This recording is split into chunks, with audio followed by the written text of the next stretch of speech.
Ísland í lyftum heitum höndum ver, ég heiður þinn og líf gegn trylltri öld. Land, þjóð og tunga, þrenning sönn og ein, þér var ég gefinn, barn á móður kné.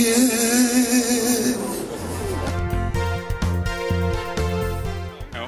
6.000 manna göngu var að ljúka hérna, grænni göngu á 1. maí.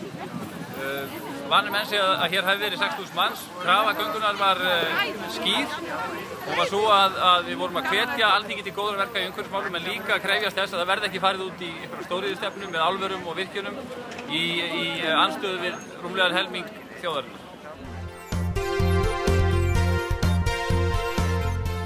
Við erum með þessari göngu að hugsa á alþjóðlega vísu gegn ránísku og aðráni og auðlindu sem munu þverra með sama áframhaldi með skelfilegum afleiðingum fyrir alla þá sem minnst mega sín alþýðu fátækra þjóða og líka hér á Íslandi. Við erum að feta í fótspor Árna Magnússonar sem bjargaði handritunum frá því að vera klift niður af fátæku fólki sem var svart og var kalt. Og okkar öld að þá er engin þörf til að fórna heimskersemum íslenska náttúru.